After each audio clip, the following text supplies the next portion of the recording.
ప్రేస్తుల సామెతలు 1వ అధ్యాయము 12వ వచనము. పాతాళము మనుషులను మృంగివేయినట్లు వారిని జీవముతోనే మింగివేయుదుము. సమాధిలోనికి దిగువారు మింగబడినట్లు వారు పూర్ణ బలముతో నుండగా మనము వారిని మింగివేయుదుము రమ్ము అని వారు చెప్పునప్పుడు ఒప్పకము.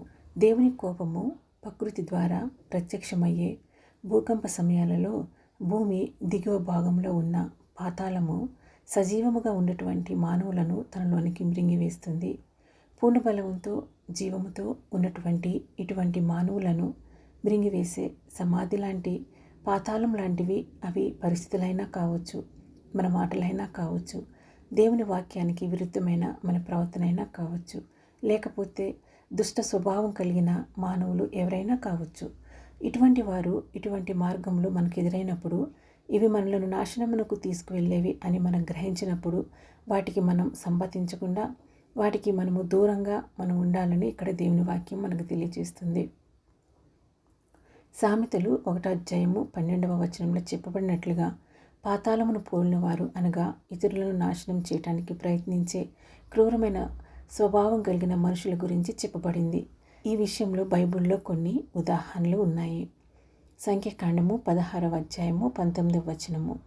కోరహు ప్రత్యక్ష గుడారము యొక్క ద్వారమునొద్దకు సర్వ సమాజమును వారికి విరోధముగా పోగు చేయగా యెహోవా మహిమ సర్వ సమాజమునకు కనబడెను. కోరహు, దాతాను, అబీరాములు దేవుడు నియమించిన మోషే, అహరోనుల నేతృత్వానికి వ్యతిరేకంగా తిరుగుబాటు చేశారు. వీరి అహంకారపు తిరుగుబాటు చర్య వలన వీరిని భూమి పాతాళంలోనికి మృంగివేసింది. సామెతలలో చెప్పబడిన దుష్టుల నాశనానికి ఇది ఒక ఉదాహరణ. సంఖ్యాకాండము 16వ అధ్యాయము 31వ వచనం నుంచి 33వ వచనం వరకు.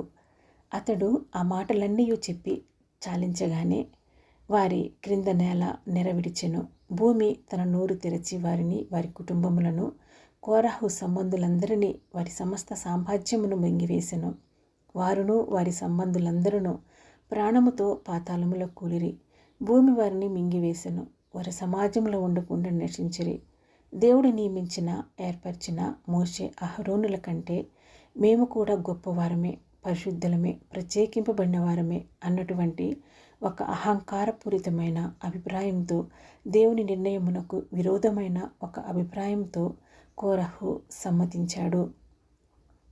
ఆదికాండము 2వ అధ్యాయము 17వ వచనము. అయితే మంచి చెడ్డల తెలివినిచ్చు వృక్ష ఫలములను నీవు తినకూడదు, నీవు వాటిని తినుదినమున నిశ్చయముగా చచ్చితివని నరునికి ఆజ్ఞాపించెను.